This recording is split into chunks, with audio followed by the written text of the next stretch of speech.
Paz seja contigo, Deus abençoe você em nome de Jesus. Seja bem-vindo hoje ao nosso culto online de Santa Ceia. Isso mesmo, já prepara o seu pão, já prepara o suco da videira, porque daqui a pouco nós vamos cear juntos. Amém? A Santa Ceia, veja bem, ela não é para reunir um grupo de pessoas. Ela não tem esse objetivo. Eu vou reunir um grupo de pessoas em algum lugar. Não. O objetivo da Santa Ceia é em memória de Cristo.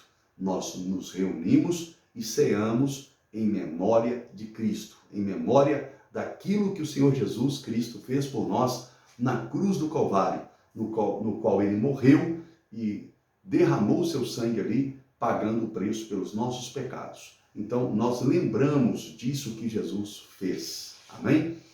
Para que essa memória ela não morra, né? Ela continue perpetuando pelos séculos. Então, Jesus, ele instituiu a Santa Ceia para que isso fosse sempre lembrado. Aquilo que ele fez por nós na cruz fosse sempre lembrado. Da mesma forma que foi instituído a Páscoa, né? O judeu, Deus mandou ele comemorar a Páscoa para lembrar do êxodo, do dia da libertação deles no Egito, tá bom? E nós comemoramos, né, a Santa Ceia para lembrar da nossa libertação das trevas, de Satanás, por meio da morte de Cristo Jesus, nosso Senhor, em nosso lugar. Amém? Hoje eu quero trazer uma palavra do Senhor para você, muito importante. Eu quero falar da importância de uma família viver na presença de Deus.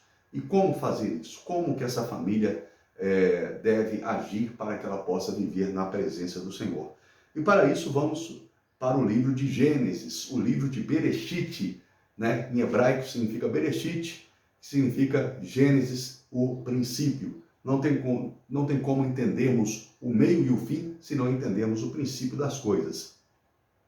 Eu quero ler aqui Gênesis capítulo 2, versículo 8. E plantou o Senhor Deus um jardim no Éden, do lado oriental, e pôs ali o homem que tinha formado. Amém? Quero ler também Gênesis 2, Gênesis 1, versículo 27. E criou Deus o homem, à sua imagem, a imagem de Deus o criou, homem e mulher os criou. Tá bom?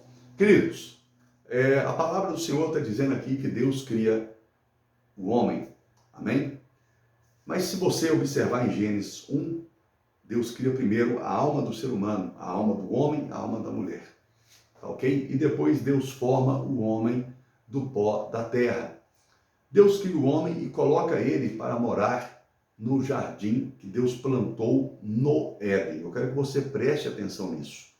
Deus plantou um jardim no Éden. O jardim não é o Éden. O Éden é um lugar que, na sua tradução original, significa paraíso. E paraíso significa um lugar na presença de Deus. Então, em um lugar aqui na terra, na presença de Deus, ou seja, no Éden de Deus, na presença do Senhor aqui, tá ok? Deus planta um jardim e Deus coloca para morar nesse jardim o homem que ele criou. E depois, você conhece a história de dentro do homem, né? Deus tira uma costela e dela faz a mulher e os dois passam a morar naquele jardim, tá ok? Então ali se torna a casa daquela família, né? O jardim no Éden é a casa daquela família, ou seja, a casa daquela família estava aonde? Na presença de Deus, no paraíso de Deus, na presença do Senhor. É isso que eu quero que você entenda. O homem foi criado para viver na presença de Deus. A família do homem foi criada para viver aonde? Na presença de Deus. Quando você pega um peixe e tira da água, tira esse peixe da água, ele vai se debater até morrer. E ele vai morrer. Mesmo que você não mate, ele vai morrer, porque ele está fora do ambiente para o qual ele foi tirado para viver. A única forma de você fazer esse peixe continuar vivendo é se você voltar ele para a água. se você fazer ele voltar para um ambiente para o qual ele foi criado para viver. Assim também é o ser humano. Nós fomos criados para viver na presença de Deus. Quando Deus sopra, né, nas narinas daquele boneco de barro, Deus sopra o homem ali que ele havia criado no mundo espiritual dentro daquele boneco de barro. É isso que eu quero que você entenda. Ou seja, o homem veio de dentro de Deus, ele nasceu de Deus, ele foi gerado por Deus para viver aqui nessa terra. E Deus criou um corpo para ele, para essa terra, do pó da terra, porque Deus queria que o homem vivesse na terra. Se Deus quisesse que ele vivesse em Marte, faria o corpo dele do pó de Marte. Mas como Deus quis que ele vivesse na terra, Deus fez ele do pó da terra. Mas o homem, ele veio de Deus, ele nasceu de Deus, ele foi criado no ambiente de Deus. É isso que eu quero que você entenda. E toda vez que o ser humano sai desse ambiente, é como o peixe fora d'água. Ele vai se debater até morrer. E ele vai morrer. Ele pode estar vivo fisicamente, ou seja, o corpo de barro dele está vivo, mas o interior dele está morto. É por isso que muitas pessoas são infelizes. É por isso que muitas famílias são infelizes. É por isso que muitas famílias estão destruídas, porque elas estão vivendo uma vida longe de Deus, longe da presença de Deus. Jesus, ele veio para nos trazer de volta para esse paraíso espiritual, para esse Éden espiritual. Eu quero que você entenda que o Éden era uma condição espiritual no qual foi plantado o jardim e no qual o homem foi colocado lá dentro para morar lá juntamente com a sua esposa. Você compreendeu isso? Quando o homem peca, ele é expulso desse lugar. Ele é expulso da presença de Deus. Ou seja, o pecado, ele nos afasta de Deus. A sua família vive em pecado, então é uma família que vive longe de Deus. Ela não tem Deus dentro do lar. Você pode ter uma casa bonita, você pode ter móveis bonitos, você pode ter dinheiro na conta, você pode ter carrão na sua garagem, mas mesmo assim você ser uma pessoa infeliz. Mesmo assim você ser uma família infeliz. E aí tem gente que diz assim, só prega que dinheiro não traz felicidade, quem não tem dinheiro. Não é isso, o dinheiro traz felicidades momentâneas. Ele traz uma felicidade quando você vai lá e compra um carro 0 km, você se sente feliz com a compra daquele carro. Quando você adquire uma casa, se sente feliz. Você adquire uma casa, você é ser humano, vai se sentir feliz com aqueles momentos. Mas o dinheiro não traz uma paz interior. Ele não traz uma felicidade interior. Ele não consegue fazer um casamento feliz. Ele não consegue fazer filhos felizes. Você entende? Por quê? Porque isso só o Espírito de Deus pode fazer na sua vida e na sua família. Então, como ter uma família feliz? Trazendo essa família para Cristo. Essa família reconhecendo que Jesus é o Senhor e praticando a palavra de Deus. Na minha família tem uma pessoa lá que é crente, mas ela é infeliz. Vai ver a vida dela. Ela foi para a igreja, mas não vive a palavra do Senhor. Ela não vive no reino de Deus. Jesus veio para trazer o reino de Deus de volta. Jesus disse, ide pregar o evangelho, e dizei, é chegado o reino de Deus. É chegado o quê? Aquela condição espiritual que o homem vivia no Éden. Aquela condição espiritual que o homem vivia no paraíso. É chegado. O reino de Deus é os céus implantado aqui na terra pelo Espírito Santo. E o que a palavra do Senhor diz? Que no reino de Deus tem paz. No reino de Deus tem alegria, no reino de Deus tem gozo, tem felicidade, tem harmonia, ou seja, no reino de Deus tem essas coisas. E se você não está vivendo isso na sua vida, é porque você está fora do reino de Deus, você está fora dessa condição espiritual.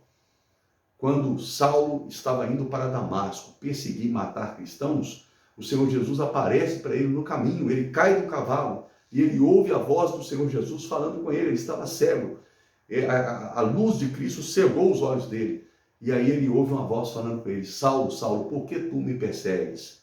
Ele diz, quem és tu, Senhor? Ele diz, eu sou Jesus de Nazaré, a quem tu persegues. E aí Jesus fala para ele, eu te escolhi para que você vá e pregue o meu evangelho aos gentios, para transportá-los das trevas para o reino de Deus, para o reino do Filho do seu amor, ou seja, o reino de Deus, um transporte espiritual, ou seja, Jesus revela ali algo espiritual que nós precisamos nos atentar para isso. Quando você recebe a Cristo como Senhor e Salvador da sua vida e você pratica a palavra de Deus na sua vida, o que acontece com você? Você é transportado das trevas e para o reino da luz, para o reino de Deus, uma condição espiritual.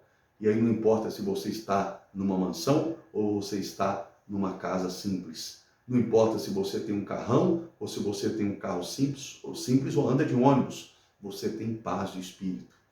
Você deita e dorme no travesseiro com tranquilidade.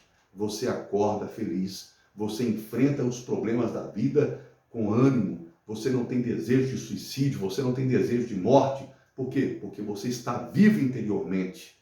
E você sabe que essa vida aqui é passageira, mas o que te espera é a vida eterna em Cristo Jesus, nosso Senhor. Então, o que tirou Adão e Eva dessa condição espiritual de bênção, desse paraíso de Deus, do reino de Deus aqui na terra? O que tirou? O pecado. Se você viver uma vida no pecado, se você continuar vivendo uma vida no pecado, se a sua família é uma família que vive uma vida no pecado, tem carnaval, eles estão lá no carnaval. Tem bebida, eles estão lá. Tem droga, eles estão lá. Tem pornografia, eles estão vivendo isso. Tem prostituição, eles estão dentro. Então, não serão felizes, porque eles estão vivendo o reino do diabo. Mas se arrependerem dos seus pecados e se voltarem para Cristo, aí a coisa muda. Porque aí Deus vai transportar você das trevas para a luz. Você compreende isso?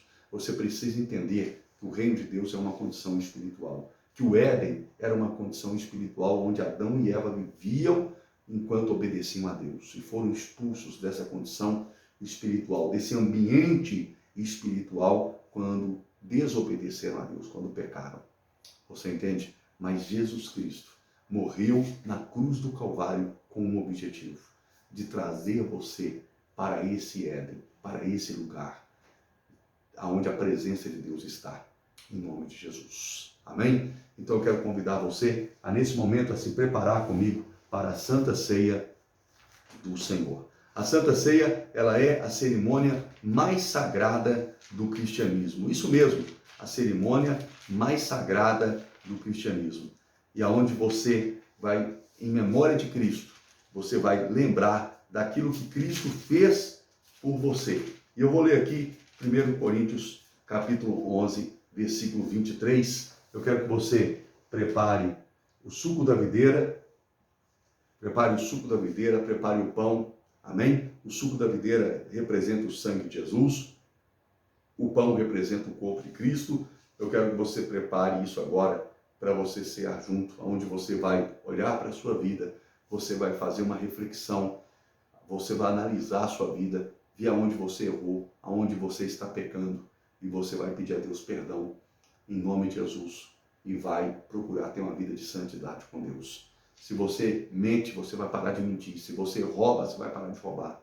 Se você prostitui, pare com isso.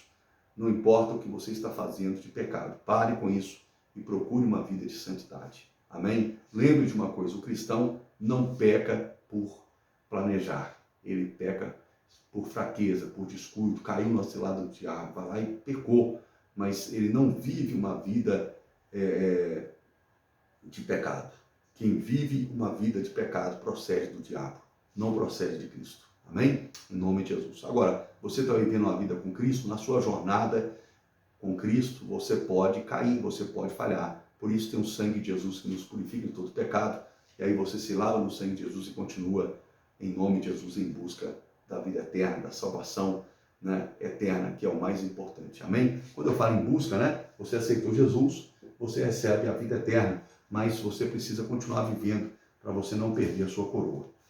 Eu quero ler aqui 1 Coríntios 11, 23. Porque eu recebi do Senhor o que também vos ensinei, que o Senhor Jesus, na noite que foi traído, tomou o pão e, tendo dado graças, o partiu e disse: tomai e comei, isto é o meu corpo que é partido por vós, fazei isto em memória de mim. Semelhantemente também, depois de cear, tomou o cálice, dizendo: este cálice é o novo testamento no meu sangue. Fazei isso todas as vezes que beberdes em memória de mim. Porque todas as vezes que comerdes esse pão e beberdes esse cálice, anunciarem a morte do Senhor até que venha. Portanto, qualquer que comer esse pão ou beber o cálice do Senhor indignamente será culpado do corpo e do sangue do Senhor. Examine-se, pois, o homem a si mesmo, e assim coma deste pão e beba desse cálice. Amém? Feche os seus olhos agora, em nome de Jesus. E o Senhor Jesus, na noite em que foi traído, partiu o pão e disse: esse é o meu corpo, que é dado por vós. Fazei isso todas as vezes que o fizerdes em memória de mim. Por semelhante modo, pegou o cálice e disse: esse é o sangue da nova aliança. Fazei isso todas as vezes que o fizerdes em memória de mim. Senhor Deus, consagro esse suco da videira no sangue de Jesus e esse pão no corpo de Cristo. E nesse momento, Senhor, estamos fazendo isso em memória daquilo que o Senhor fez por nós, do sangue que o Senhor derramou por nós na cruz do Calvário, do seu corpo que foi crucificado naquela cruz, foi morto em nosso lugar. E nesse momento eu te peço, meu Pai, perdão pelos nossos pecados de palavras, de pensamentos e de obras, em nome de Jesus. Amém. Pode agora comer do pão, do corpo de Cristo.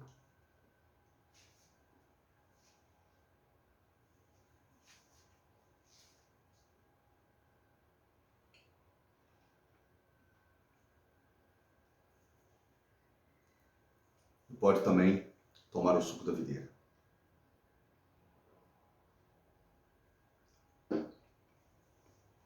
Senhor Deus e eterno Pai, te glorificamos, Senhor, e te agradecemos por esse momento especial de participar da ceia do Senhor. De nos purificar, Senhor Deus, com o sangue de Cristo, de lembrarmos aquilo que Cristo fez por nós. Muito obrigado, Senhor. Em nome de Jesus, muito obrigado por esse irmão, por essa irmã que está ceando juntamente comigo, de qualquer lugar do mundo que ela esteja. Muito obrigado em nome de Jesus. Abençoe a vida dela, Senhor, guarde e livre ela de todo mal e que o sangue de Jesus a purifique dos seus pecados, em nome de Jesus. Amém. Amém, querido? Muito obrigado pela sua participação, em nome de Jesus, nesse culto de Santa Ceia. Em nome de Jesus, seja bem-vindo sempre. Amém? Em nome de Jesus. Me siga nas redes sociais, no Instagram, no TikTok, você que me assiste no YouTube, né? Mas você que também me assiste no Facebook, tá bom? Me siga nessas redes sociais aí, tá ok? Queridos, você que quer participar do meu ministério com a sua doação, sua oferta, o seu dízimo, está aí a chave Pix 31920014377. Eu quero te agradecer em nome de Jesus por essa semente que você planta no meu ministério. Muito obrigado em nome de Jesus. Que o Senhor Deus te retribua com toda a sorte de bênçãos em nome de Jesus. Amém. Amém. Eu quero agora, nesse momento, dar a bênção apostólica, que o amor de Deus Pai, a graça maravilhosa do nosso Senhor e Salvador Jesus Cristo e a comunhão do Espírito Santo seja conosco e com todo o povo de Deus, espalhado em toda a terra, hoje e para sempre. Amém. Querido, em nome de Jesus, viva uma vida com Deus, viva no reino de Deus e seja feliz. Um abraço, fique com Deus e até o próximo culto. Até mais.